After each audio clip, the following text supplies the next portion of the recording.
If you've ever driven in Arlington County, you may be confused about some of the streets in this area. There's multiple streets with the same exact street name. I found out about this the hard way when I first moved to this area. I had a business meeting in Arlington, and the address was on 6th Street North. So this was way before GPS or MapQuest. So I looked it up on the road map. I had done this before. I didn't think it would be a problem. So I drive to Roslyn to 6th Street North. And I'm driving up the street, no building. Down the street, no building. So I look closer at the map and find out that there's no less than 3 6th Street Norths. Well, that experience has stuck with me, and I have heard other people mention that they're confused by the street names, that there's so much duplication, and they're just random. And so I found out about the reason for this a few years back, and that's because in 1935, Arlington County changed all the street names at the same time because they had been worse. And so you're wondering now, okay, what does this matter to me? We have GPSs now. Well, you all work in Arlington. Many of you live in Arlington, and you really should know the streets of the town in which you live in, whether or not you have a GPS. So if you know the street naming system, then you'll be able to find your way around town a little bit easier. But before I get into the system itself, I need to give you some background so that you can understand why it was necessary to do this in the first place. So, in the 18th century, Arlington was mostly owned farms and plantations owned by some familiar names to us that we get a lot of our place names from today. And in this map that was published by C.B. Rose Jr. of the 18th century of Arlington, you can see, a little bit fuzzy, that there were only a few major roads through the county at that time.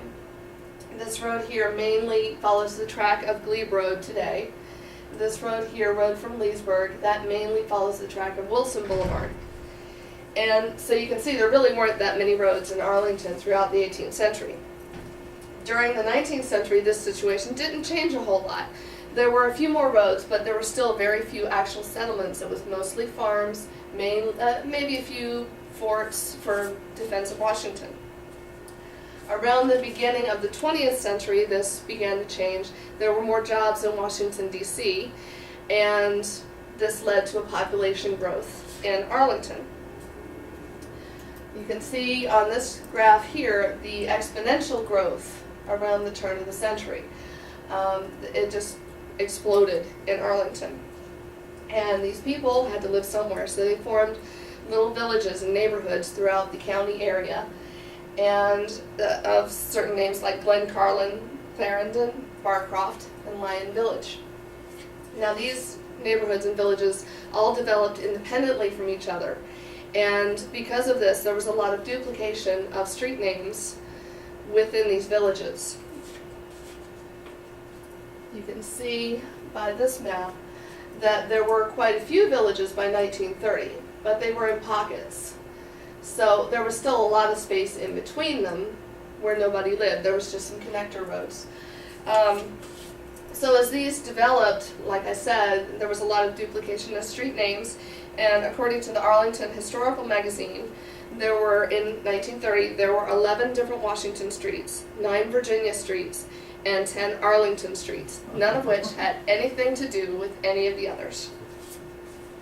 So by 1932, the county government knew that something had to be done to fix this. So they called together a commission, and some of the main reasons that they did this was to get a better mail delivery service, because the post office wouldn't come to Arlington until they fixed the road system. They just couldn't figure out how to deliver the mail.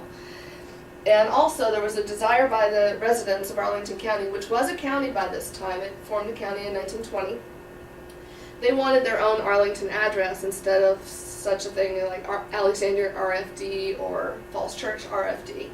And so therefore get more unity within the county and community instead of just a bunch of subdivisions. So So the commission decided, well, at first they decided, well, we'll just try to change a few of the street names and get rid of some of the duplication. But that presented a problem all in itself because everyone wanted to keep their own street name. They wanted the other guy to change his. So what they ended up doing was in 1935, they changed all of the street names with a few exceptions of historical significance such as Lee Highway, Wilson Boulevard, and Glebe Road. So the system itself, in this map pulled from Google, you can see Arlington Boulevard here. This splits the county into north and south. Everything north of it is going to have north in the street name. Everything south is going to have south in the street name. The streets that run parallel to Arlington Boulevard are going to be numbered streets, and they increase in number as they get farther away from the Arlington Boulevard. So you have First Street, Second Street, and Third Street, same thing going south, First, Second, Third. The streets that are perpendicular, running north and south, are named streets. And starting at the Potomac River, they go through one-syllable names, going through the alphabet A through W. And then they start over with A, with two-syllable names, and then three-syllable. And toward the western end of the county, there are some four-syllable names. So you can see here, Fenwick, Garfield, Highland, they're increasing in alphabet as you go west. So this helps you get around the county because if you're on 10th Street, say, and you're passing the corner of Barton Street, and you're trying to get to Fillmore Street, well, they're both two-syllable names. Barton starts with B, Fillmore starts with F. You know you have about 4 blocks to go, roughly.